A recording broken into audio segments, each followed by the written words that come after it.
And we're back. So, we've been punished. We've gone the wrong direction. We have received no reward for having gone the wrong direction.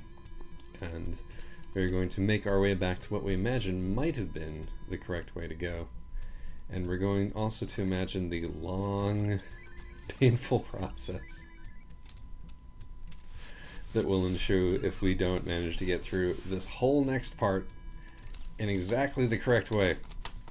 Oh. It's enough to make your skin boil. So, what have we learned so far? We've learned about how systems of progress in games imprint themselves upon your mind, whether you want them to or not. We've learned about the responsibility of artists to their audience. We've learned about spikes in great detail. And we've also navigated this sort of odd Demi-Hemi-Serious, semi-ironic defensive tone that I have established here in my attempt to be both honest and, like, passively entertaining. I mean, I don't want to make anybody uncomfortable is the thing. This is the line that you have to walk when you're talking about your own miseries, essentially. I mean, everybody's got them, right? Everybody's got their problems. Some of us to a greater extent than others. And certainly, like, when it comes to Problem Town, I'm no champion problem haver.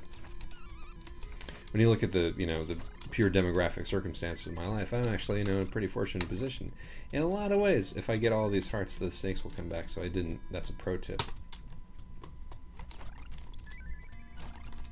I also could have gone back to the spring and refilled my life earlier, which would have been a smart move. But once again, not that kind of playthrough. This is the kind of playthrough where we go by the skin of our teeth, the better to experience, at the end of it, emotions, which is, as you know, the point of this whole fucking endeavor. Oh my god. Getting torn to shreds. Regardless,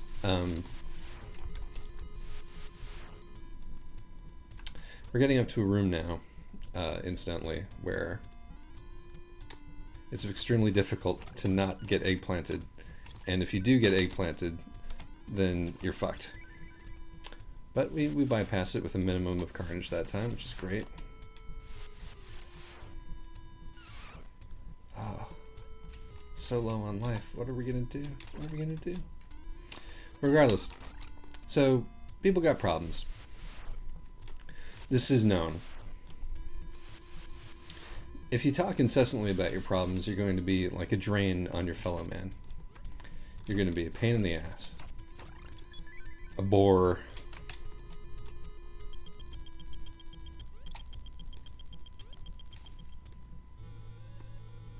Hey, so here's a question.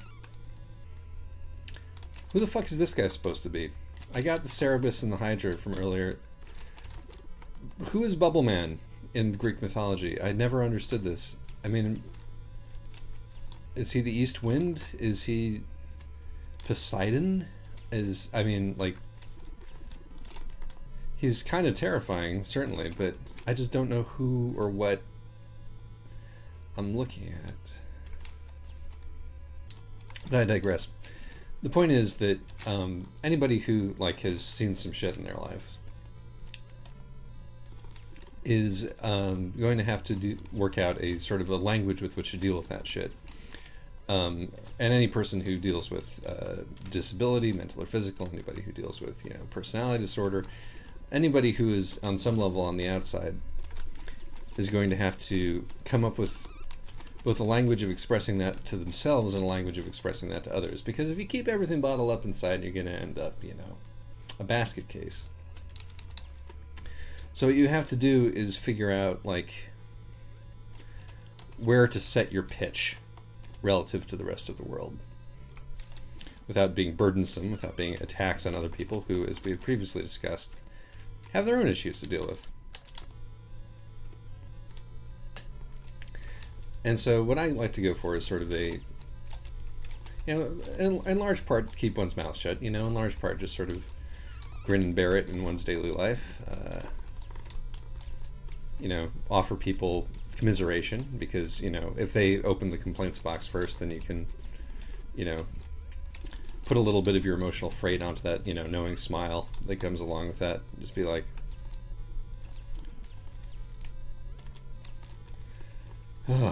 I was battling this fucking blob for 3 fucking hours, and I'm like, yeah, that is not dissimilar to my experience with, my life as a general matter. And boy, I'm sure glad that I had all those purple bottles saved up from the song of the same name by Animal Collective. So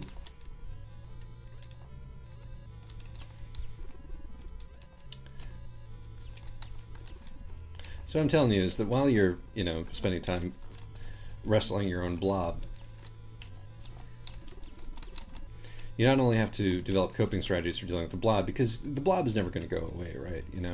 The blob isn't curable for most people, I think. This is particularly in the case of those of us who have brains that, occasionally want to kill us, is that you're never going to get rid of the blob, which is, another lie that it tells you, is that the blob will eventually go away. No, your entire life is just dodging fucking bubbles. But as you grow older, you learn coping strategies. And this, the moment of epiphany right there, the thing where the blob finally goes away and you pick up that little treasure box. I mean, maybe in your life you will pick up treasure boxes, right? You will get these inexplicable gifts. But this part,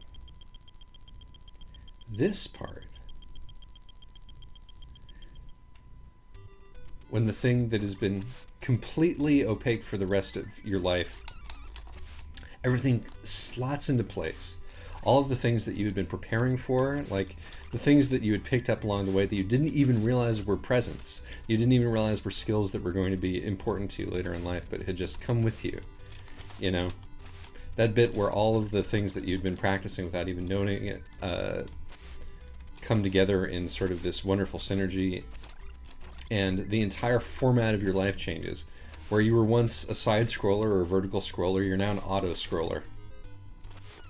And you have to come to terms with this new reality where you're far more powerful than you ever were before, but you have to come to terms with new challenges. And just everything is new. This part, this is the big lie at the center of this game. This is the thing that doesn't actually happen. Whoa. Even though it may be difficult, shooting all of these critters might be, and keeping all of your little purple bottles together to fight Medusa at the end might be a real complicated task. It's still absolutely stripped from the drabness, the dullness of the everyday by simply being something not only that you've never seen before, but that you had no reason to expect. There are times in your life when you're going to think that is what has happened. It's like falling in love, You come across a new situation and, you grasp onto that thing so firmly because you are sure that you found some sort of cheat code, that the transformative aspect has come into play. You are fighting floating starfish in heaven instead of just going to work and doing your regular job. And the new life that you're going to build for yourself based on this, this magical newness that has come in with this other person / thing / profession is going to wreck the format. But it never lasts. Your life is your life. You are who you are. You are persistent. There is no respite from yourself.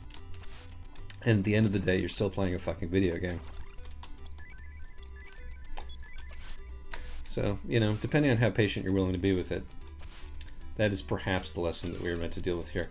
Jesus fucking Christ. I want you to know that the controls for this part are incredibly sluggish. Not nearly as responsive as they are for the rest of the game. If you want to look for some metaphorical weight there, I think you can probably do it yourself by this point, You've probably already gotten to this as a bit I'm doing, and you can probably fill in the punchline yourself. Which brings me back to what I was saying earlier about coping mechanisms.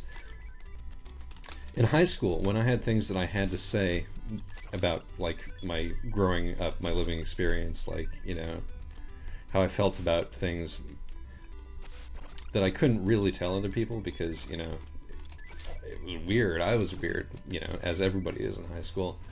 I would always couch them as funny jokes, which is holy shit.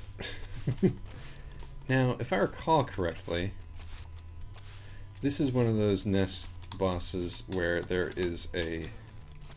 yeah. There it is. Nope. There it is.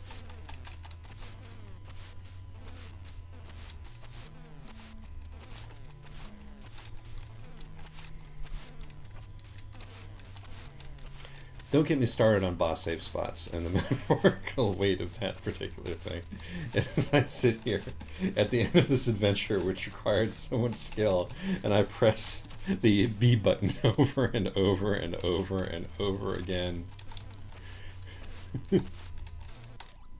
I still have one potion left. I could even be timing this to kill the snakes, but I don't even really have to. This is it. A grim war of attrition here at the last. There she is. Oh, she's so beautiful for a moment. I killed her. And what do we see here at the end? Thank you, Pit. Yay! I'm turned from a boy into a soldier of some kind. That's my reward. I've become a man, potentially? This makes so little sense. Medusa was destroyed and the light of peace returned to Angel Land, but in order to maintain peace, Pit's struggle continues.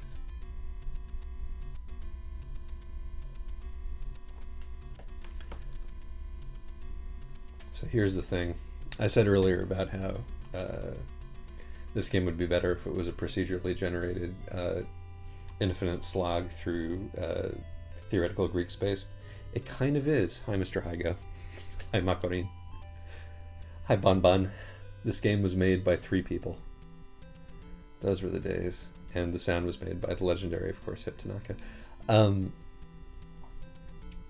But that's how that is how I learned to deal. You say the unacceptable by buttering it as you would like a loaf of bread with a thin layer of irony.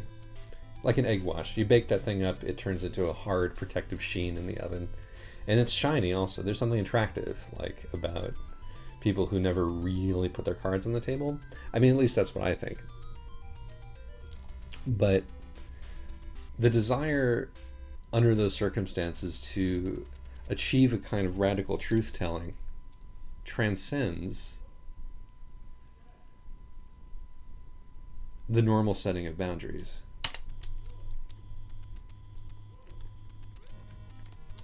Oh, you thought it was going to stop. You thought once I beat the game it was going to stop, right? Fuck, man, this is my life. This monologue is my life. This is what I deal with all the time. This is the thing that's going in the back of my head constantly. There's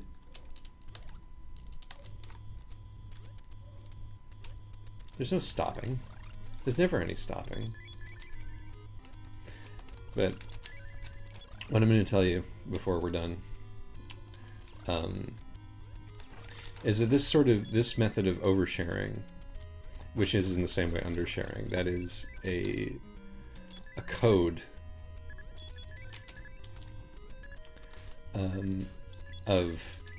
that tries to hide truth within this like unending filigree of nonsense, is basically, I think, how it is possible to go through life when your baseline is unacceptable. When your base way of being is in some way not workable. So, this feeling this game-derived feeling, this repetition, this suffering, but this endless false sense of accomplishment at having once again told the same story in a slightly different way over and over again. This is my lived experience. And I want to thank you for sharing that with me. And I have no reason ever to stop doing this. No reason ever to stop playing this game. Even as my power levels max out and diminishing returns set in. Thank you very much.